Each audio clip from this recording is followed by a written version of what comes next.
रिजवान काजी साहब ने हमें ज्वाइन कर लिया है जो इसको कवर कर रहे थे। अस्सलाम वालेकुम रिजवान साहब। अस्सलाम वालेकुम सर। रिजवान साहब, तो फिर अब क्या मंजर है इस वक्त? यानी बुशरा बीबी जो है वो गिरफ्तार हो चुकी और उनको अलग अलग बैरक में रखा गया है। जी, जो जेल रहे हैं वो तो यही कह रहे हैं कि बुशरा बीबी की गिरफ्तारी डाल दिया, उनकी बायोमेट्रिक भी हो गई है, जिसके बाद उन्हें बैरक में भेज दिया गया है। लेकिन किसी जिम्मेदार जराए ने अभी तक ऐसी कोई तस्दीक नहीं की और बाकी जो जेल के जराए हैं वो यही बता रहे हैं कि उनकी तस्दीक आपने बायोमेट्रिक वगैरह हो गई है। जब सजा सुनाई गई तो आप वहाँ मौके पर मौजूद थे? मैं मौके पर उस वक्त मौजूद था। और आप बताएं कि जो 342 का बयान था वो इमरान खान साहब का नहीं लिया गया, हाजिरी के लिए बुलाया और पर हाजिरी नहीं, मतलब उन्होंने कहा जी मैंने तो हाजिरी के लिए बुलाया है, तो उन्होंने बयान 342 का नहीं लिया गया या उन्होंने दिया नहीं?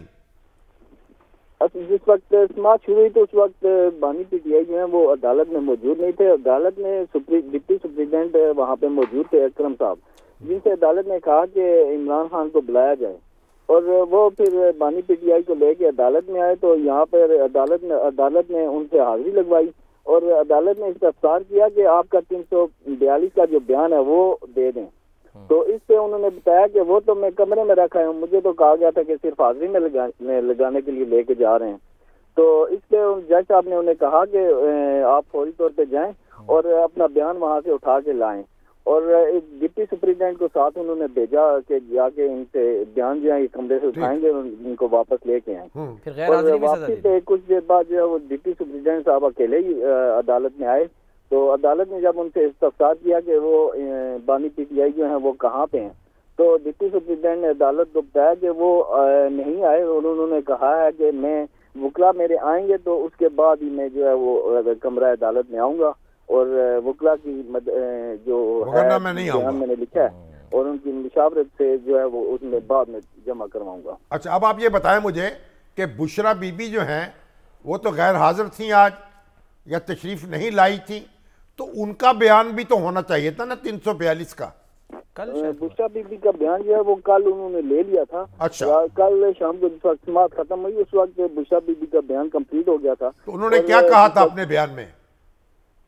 उन्होंने तहरीरी बयान वहाँ पे जमा करवाया था जिसमें अभी तक फैसला जो है वो तहरीरी सामने नहीं आया कि मालूम हो कि क्या तफसील उन्होंने जमा करवाई है। 25 सवाल थे उस सवालनामे में जो उन्होंने वहाँ पे तहरीरी जमा करवाए हैं। मगर आप ये बताएं कि पीटीआई के वकला कह रहे हैं कि बुशरा बीबी जो है उनको खामखा मुलव्वस कर लिया गया, यानी अगर इल्ज़ाम तो कोई था तो वज़ीर आज़म पर था, बुशरा बीबी के पास तो कोई इख्तियार नहीं था, वो वज़ीर आज़म तो नहीं थी, तो फिर उन्होंने तो जो भी इक़दाम किया वो वज़ीर आज़म के ज़रिए किया होगा या वज़ीर आज़म ने उनके बिहाफ पे किया होगा, तो फिर उनको सज़ा क्यों दी गई? कैसे आप समझते? क्या यही बात जो है कल बानी पीटीआई ने रोस्टम पर अदालत के जज को मुखातिब करके भी कहा था कि उन्होंने कहा मैं वज़ीर आज़म था, मैंने जो किया जो मुझे सजा दें, बुशरा बीबी का इसमें कोई अमल दखल नहीं है, वो मेरी बीवी और उसको नहीं मालूम कि ये क्या है और जो कुछ जितनी भी जिम्मेदारियां मेरे ऊपर डाल दें ठीक और इसको बुशरा बीबी को इससे निकालें। तो लेकिन ये जो केस है इसमें जो एक इनके साथ वो शामिल थी, जो हार है वो और ब्रेसलेट जो है उसका ये केस था और इसमें ये जो है ख्वातीन के इस्तेमाल वाली चीजें हैं, तो ये बुशरा बीबी के इस्तेमाल में होंगी जिसकी वजह से इनको शामिल किया गया। नहीं, तो अदालत ने फैसले में क्या लिखा है?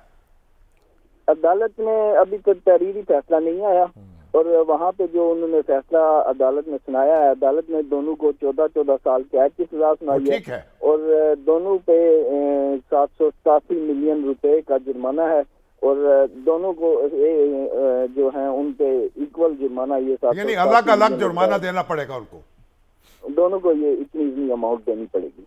अब ये बताइए कि यानी अभी फैसला सामने नहीं आया, लेकिन अब बुशरा बीबी जो हैं उनको सजा क्यों दी गई?